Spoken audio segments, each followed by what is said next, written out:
I want to tell you something I've never spoken about on any of my channels. When I arrived in London, I was 22 years old. I'd just spent 6 months backpacking around the world, and although I'd saved up a lot for the trip, I had paid for a lot of it on credit cards. So by the time I touched down here, I was broke and in about £10,000 worth of debt. And I mean properly broke. I had £50 in my bank account. That was it. I had no job, I had no money to pay for the rent for the room that I'd found, and I had a very simple choice. I either had to get a job and make this work out really fast or get back on a plane to Australia, and I really did not want to go home yet.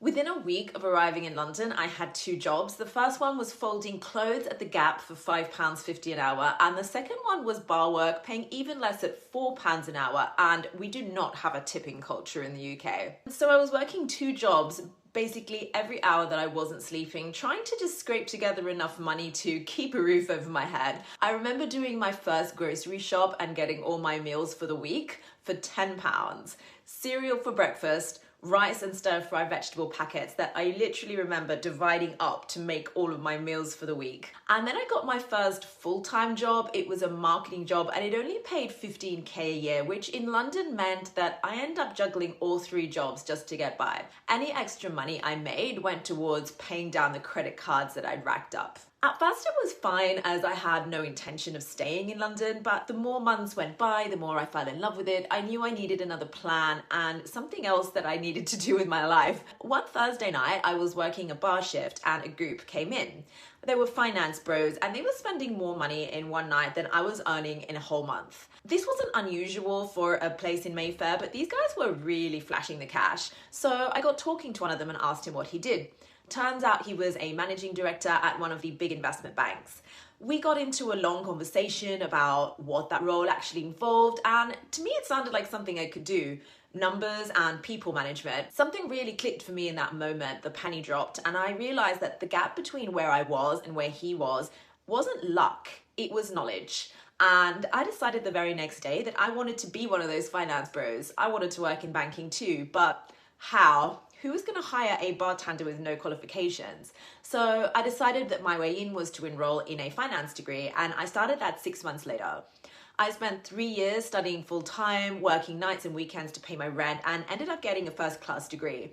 My first job was in asset management at one of the big firms, and a few years later I moved into finance software sales for a very well-known big tech firm where my clients were actually the banks themselves, and this gave me a completely different view into how that world works from the inside. Now I was talking day in, day out to bankers and actually helping them do their jobs. During this time, I was able to pay off my debts, get a handle on my finances, and even buy my first investment property. But then ultimately I quit it all to start running my own business, a side hustle that I'd started in my evenings and weekends that took off and eventually gave me enough income to do full time. Now I own 2 properties, I work for myself doing something I love, and I've bought myself the most important thing of all, freedom of time. And because I started from zero, I know you can do it too. And in this video, I want to take you through the step-by-step process of how you can start from nothing and build yourself up to a life that you only dreamed of. Because I've done it, and I know you can too if you have the right system in place. Today, I want to give you the video that 22-year-old me needed. The plan that I wish I'd had from day one, broken down month by month. We have 12 months, 8 steps, starting from absolute zero. Whether you're genuinely starting from nothing or you're already in a career and you feel like you're on a hamster wheel and not getting ahead financially, consider this your roadmap for year 1 of completely changing your destiny with money. Month 1, we're going to get clarity and face your actual numbers. The first thing that I would do if I was starting from zero right now, and the thing I wish someone had made me do all those years ago, is get completely clear on where I actually stood financially. Not a rough idea, not a vague sense of I'm in some debt. The exact numbers. There are 3 numbers that matter. Number 1 is your income, what actually lands in your bank account every month after tax. Not your salary on paper, but what you actually receive. Number 2, your fixed outgoings. Go through your last 3 bank statements, highlight every direct debit, every subscription, every recurring payment. Most people find things that they'd completely forgot about, and that is money leaking out of your account every month. Number 3, your net worth. Add up everything that you own and subtract everything that you owe. Credit card debt, overdrafts, student loans, buy now, pay later, everything. The number that you get is your net worth. When I did this exercise properly for the first time, mine was negative because of all the credit card debt that I'd built up, and seeing it written down was scary, but also the most useful thing that I could do, because you can't fix what you won't face, and you can't make a plan from a number that you don't know. The goal of month one isn't to solve anything, it's to stop living in the fog. Not knowing your money situation is causing you low-level anxiety in the background, whether you realize it or not. I'm going to link a free budget planning app for the UK in the description box below that you can use to help get you all these numbers really quickly. Our month one action plan: download your last 3 bank statements, list every income source and every outgoing, calculate your net worth and write it down. This number is your starting point. Now you've looked at your numbers, maybe they scared you. Good. Now month 2 is about something that most financial plans completely skip, and it's the reason that most people fail to change their financial situation even when they know exactly what to do. It's your mindset. And I don't mean that in a woo-woo or out there type of way. Here's what I mean. The stories that you have been telling yourself about money since childhood, since you started working, since you first got into debt, these stories are running in the background of every single financial decision that you make, whether you're aware of them or not. When I was working 3 jobs in the bar and Gap and marketing, the story that I was telling myself was that I had to work all sorts of crazy hours just to get by, and I would always feel 10 steps behind. I'd always need to trade my hours for money. I'd always need to rely on someone else to pay me a salary. And then I had that conversation with the investment banker, and his story about money was completely different. He didn't think money was hard to come by. He didn't think wealth was for other people. He just thought in completely different terms about what was possible. And he built his skills and career around those beliefs. That conversation didn't just make me want to change careers, it made me want to change how I think about money. And that was actually the bigger shift. In month 2, you're going to flood your brains with new inputs deliberately and consistently. Read books about money and wealth and get a new perspective and change your brain chemistry around your money beliefs. Listen to podcasts by people who have built what you want to build. Watch channels like this one. Start surrounding yourself, even just digitally, with a different conversation about what's possible. In your real life, try and distance yourself from people with limiting money beliefs as much as you can. This is because you want to totally change the game in what you believe is possible for yourself. I also want you to pay attention to the story that you tell yourself when you think about money. I could never afford that, or I'm broke. Replace those words with what would I need to do to be able to afford that. This is not fake positivity, it's just curiosity, and that one shift changes everything. I spent 10 years, first in a finance degree, then working in the industry, learning the technical stuff. But during that time, I was brainwashing myself, surrounding myself with people who thought about money differently, and it raised the ceiling on what I believe was possible for myself. I became a totally different person with different money beliefs than the 22-year-old who was getting $5 an hour folding clothes. So your month 2 action is pick one money book, one podcast, one YouTube channel, and commit to it for 30 days. Notice the stories that you tell yourself about money and start questioning the ones that aren't serving you. Okay, now you know your numbers and you're working on your mindset and money beliefs. Now we are going to do something that is concrete and also fast. In month 3, your only financial mission is to save your first £1,000. And I want you to treat this like a sprint. It's not a lifestyle change, not a forever thing, but a focused temporary push. Why 1,000? It's because it's the first real buffer. Most UK adults don't have £1,000 saved to meet an emergency. So by doing this in months 3 to 4, you'll actually be ahead of 70% of adults in the UK. Before you have this emergency buffer, every single unexpected cost becomes an emergency. But after you have it, most things are just an inconvenience. Psychologically, you're also proving to yourself that you can save, as well as giving yourself peace of mind that if an emergency comes up, you can take care of it. That peace of mind matters a lot more than the amount of money. So during sprint month, go back to your list from month 1, everything that isn't rent, food bills, and transport, completely cut it out for 30 days. Not permanently, just temporarily. That is things like subscriptions, eating out, shopping, every single thing that is not a life essential. You can do this. Train your mindset and tell yourself you can do anything for just 30 days. It actually only takes 21 days to form a new habit, and you can also use this sprint month to set new lower spend habits. Don't beat yourself up if you slip up occasionally. The point isn't perfection, the point is momentum, because momentum is what makes the next step possible. Month 3 action plan, your £1,000 savings target. Open a separate, easy access savings account and cut all non-essential expenses to hit the target. Now in months 4 to 5, we're going to focus on earning more. This step is non-negotiable. I'm going to hold your hand when I say this. You cannot save your way to wealth. Saving is essential, we've covered that, but there is a hard limit on how much you can cut from your expenses. And you also don't want to live in that energy of lack for the rest of your life. But there is no limit on how much money you can earn, and I know this firsthand. When I was earning 15K a year at my first job, there was no amount of budgeting that was going to build me serious wealth. The maths just did not work. The only thing that changed my financial trajectory was increasing my income dramatically. First, I did it by adding jobs, but then I retrained completely and moved into a higher paid field. And then I eventually built income outside of my employer entirely through starting my own business and investing. That path took me years, but the principle applies at every stage of your journey, and you can start right now. If you're employed, when did you last negotiate your salary? The research on this is consistent. The biggest pay jumps happen when you either move jobs or negotiate. Your employer is not about to volunteer to pay you more. You have to ask and you have to make the case. And if you're not getting paid what you want where you are, consider moving jobs. This is the fastest way to get a pay rise. If you want to build something like a business or a side hustle, the question to ask yourself is, what problem do I know how to solve that someone else would pay me to solve? Or what am I good at that someone would pay me to do? If you focus on the outcome you can create for someone else, that is where you can start to build real income for yourself. When I started my events business, I had identified a specific niche in the industry that had a really average to bad offering. So I created my business and service around creating a premium offering in that niche. And that's why my business took off so quickly. No one else served the types of clients that wanted a premium service in that niche. I was solving a very specific problem for a very specific type of client. That was the shift. And now I want to be honest with you about what building a profitable side hustle actually looks like in year one. I had no social life. I spent every evening and every weekend on it, from building the website to cold reaching out to new clients and doing admin. It was not in the least bit glamorous, but after about a year, I started making some decent money. And a couple of years after that, I quit my job.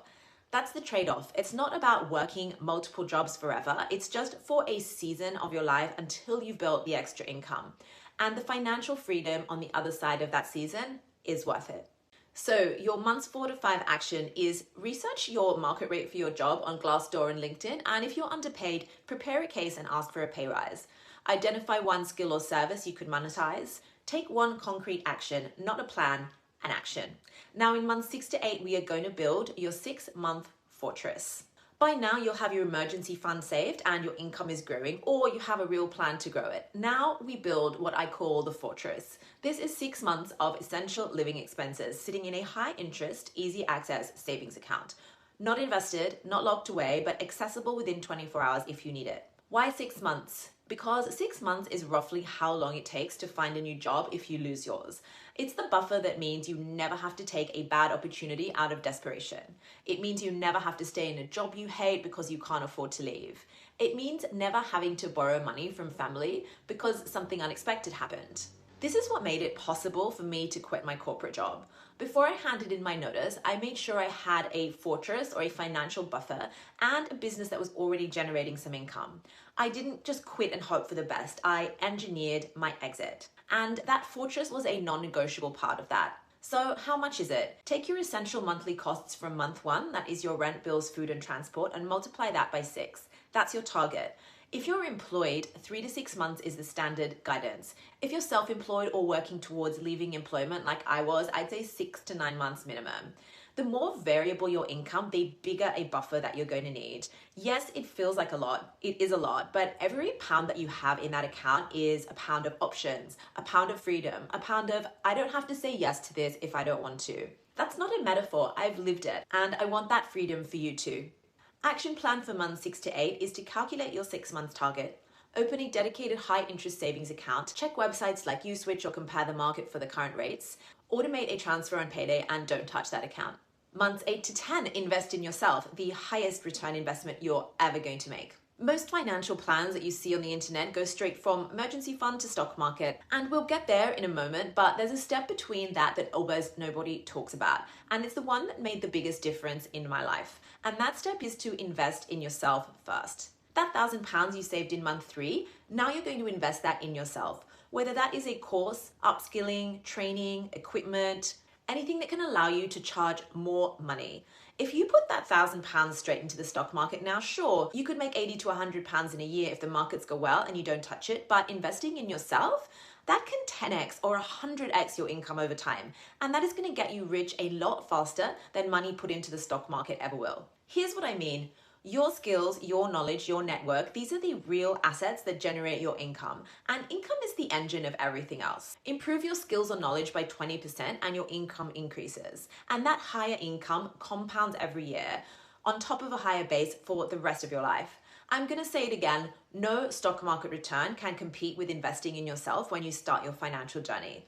I know this because I lived the most extreme version of it. I completely retrained. I went back to study full-time in my mid-20s. I worked nights and weekends to support myself, got the first in my finance degree, but that degree wasn't just about knowledge. It was a gateway and it was a shift in my mentality. It got me through doors that I couldn't have knocked on before. Investing in yourself doesn't have to look like a 3-year university degree. It might be a course that gives you a skill that your industry pays well for. It could be a professional qualification. It could be learning how to sell, because I genuinely believe that the ability to sell is the most underrated, most transferable skill in the world, and most people never develop it. It could be building a personal brand, finding a mentor. When I was in financial software sales, I was dealing with some of the most sophisticated clients in the world. And what I learned in that role about how businesses work, about how to read a room, how to close a deal, that has been worth far more to me for my business than any individual investment that I've made. My rule is this: before I put money into the market, I ask myself, is there a skill or a piece of knowledge that I could buy right now that would generate a better return for me than 8% a year? In the early stages of building wealth, the answer is often yes, and I invest there first. Your month's 8 to 10 action plan is to identify one skill or qualification that would most increase your earning power in the next 12 months. Find the best way to get it and allocate even a small budget. Start this month, not next month. In months 11 and 12, you're going to invest in assets. Make your money work for you instead of you working for money. By now, you've done so much so far this year that if you've followed all of my steps, you've created a snowball effect of feeling financially secure with money saved, you've increased your income and invested in yourself. Now we're on the financial home stretch and you are finally ready to invest in assets. Before you put money in the stock market, there are 2 things that I want to make sure that you have in place. Number 1, if you have high interest debt, focus on paying that off first before you start investing. Investing in the stock market will give you an average of 8 to 10% annual returns, but paying off a credit card at 25% interest is a guaranteed 25% return.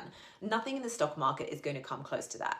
Number 2, your workplace pension. Specifically, make sure you're contributing enough to get your full employer match. If your employer matches up to 5% and you're only putting in 3%, you are literally leaving free money in your employer's pocket. This is the most tax efficient thing you can do with your money. It's not glamorous, but it is extremely effective at building a wealthy future for yourself. Now that those 2 are taken care of, let's get into investing in assets. The first investment I would open in the UK is a stocks and shares ISA, which is your tax-free investing wrapper, and currently only 17% of adults in the UK have one. So if you are one of the 83% that don't, change that today. Any growth, any income or profit from your investments inside an ISA, the government can never touch that. I've done a full video on how to get started investing in a stocks and shares ISA, which I will link in the description box. Watch that next. The first thing I would start investing in are index funds. These are funds that hold a tiny slice of hundreds or even thousands of companies. By owning a part of that fund, you essentially become a part owner of all of the companies in that fund. And you don't need a lot of money to get started with this. If you just have £100 spare, start with that. The most important thing is to start and set up a direct debit so you regularly invest small amounts and leave it running in the background of your life so you have it accumulate huge amounts of wealth for you over a long time period. My favorite investment type is a high dividend yield index fund. This is where companies that you invest in make such a high profit that they distribute the profit out to its shareholders, meaning you if you own the fund.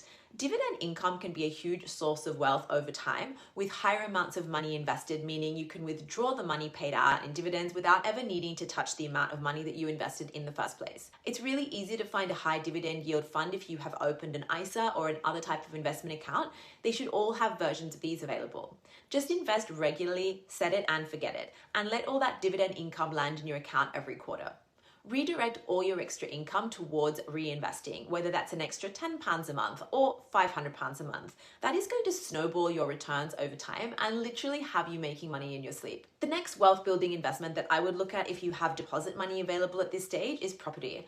I got my first mortgage before I left my corporate job, not because I had a huge amount of savings, but because I was really strategic about the timing. I applied while I still had the salary to qualify for it. That property was absolutely tiny and not in an area I wanted to live in, but that first property became an investment whose equity I was later able to leverage to buy a second investment property, which now generates even more income for me. Low interest debt isn't bad debt. Think of it more as leverage, which is something that will help make you more money. A lot of people think about owning property as just the house that they live in, but I want you to think bigger picture about buying property that can actually make you money rather than a house that you live in and spend all your money on. That is being strategic about which area or city you buy in, what the rental yields are in that area, can you rent it short term to tourists as well, for example. Think of the debt on an investment property as good debt that is going to generate you income in the long term. So our action plan for months 10 to 12. Maximize your pension employer match. Open a stocks and shares ISA. There's a link in my description for the full breakdown of that. Automate a monthly contribution to your ISA. If you have high interest debt, attack that first. So now that we've laid out your 12-month plan, let me tell you what this year actually looks like from the inside because I've lived it. Month 1 is uncomfortable. You're going to look at your numbers and they're probably worse than you hoped, but that's fine. That happens to everyone. Just keep going. In month 3, you've done your sprint and hit £1,000 saved, and something is going to start to shift. Not because of the amount, but because you've proven to yourself that you can do it. And now you know that you can do it again, but bigger. By month 6, hopefully your income is higher or you're working towards it.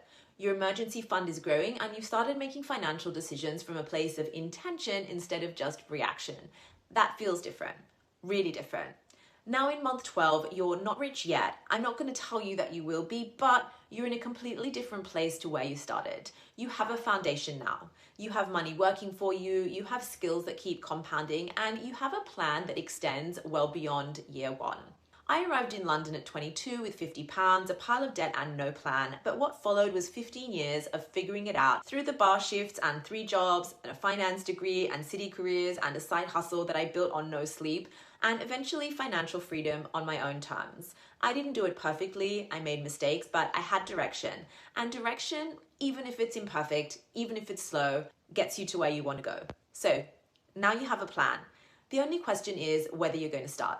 I'm Dahlia. Tell me in the comments, where are you right now? Month 1, 6, or starting over? I read every single comment. Subscribe to my channel for a new video every week for life-changing advice on how to get on top of your finances. Ciao for now.